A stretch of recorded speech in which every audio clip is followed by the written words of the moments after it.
এমপির একাধিক প্রার্থী, এটা নিয়ে আমাকে কিছু কথা বলতে, কিন্তু আমি বিষয়টা পজিটিভভাবে দেখি। বিএনপির একাধিক প্রার্থী বিএনপির সরকার গঠন বা একাধিক আসন পাওয়ার অনেক দূরে গিয়ে নিয়ে যেতে পারে। একাধিক প্রার্থী বিএনপির জয়ের কারণ হতে পারে যদি সেটা বিএনপি দলীয়ভাবে শীর্ষস্থান থেকে কন্ট্রোল করতে পারে।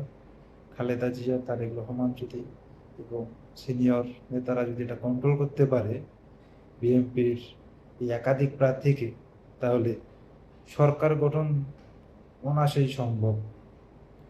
সেটা হলো বিএনপির প্রত্যেকটা আসনেই 4 জন, 5 জন, 3 জন একাধিক প্রার্থী।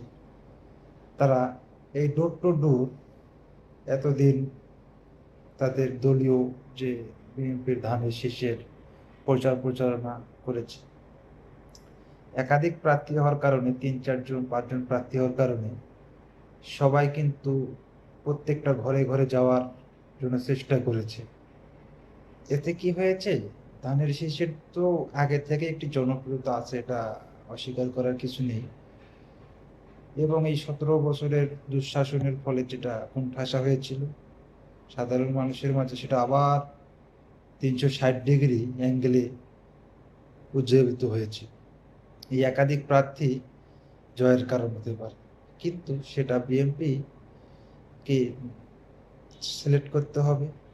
যাকে মনোনয়ন দেওয়া হবে সেই শুধু নির্বাচন করবে, বিদ্রোহী কোনো প্রার্থী দাঁড়াতে পারবে না। এবং বাকি যারা আছে তারা এই মনোনয়ন প্রার্থীকে সাহায্য করবে, হেল্প করবে, নানা ধরনের প্রচারণা করবে। এটা করলে বিএনপি অনায়াসেই জিতে যাবে অনেক আসনে। সরকার গঠনের আসনের প্রায় অনেক কিছু আগে থাকবে। আবার এটার বিপরীত দিকও আছে। বিপরীত দিকটা হলো বিএনপির এই একাধিক প্রার্থী যারা মনোনয়ন বঞ্চিত, তারা যদি আবার স্বতন্ত্র প্রার্থী হয়ে যায় কোনো কোনো আসনে, সেখানে কিন্তু ওই আসনের ধানের শীষ বা বিএনপির যে মনোনীত প্রার্থী, সে কিন্তু জয়লাভ করতে পারবে না।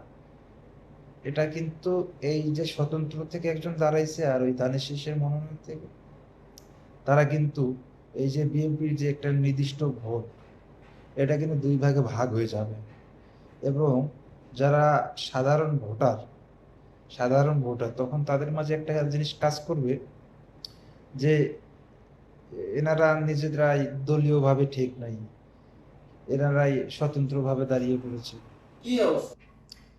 এখন যারা সাধারণ ভোটার তারা কিন্তু তখন 2 ভাগে ভাগ হয়ে যাবে। তখন মানুষের মাঝে একটা জিনিস কাজ করবে যে এনারাই নিজেরাই ঠিক নেই।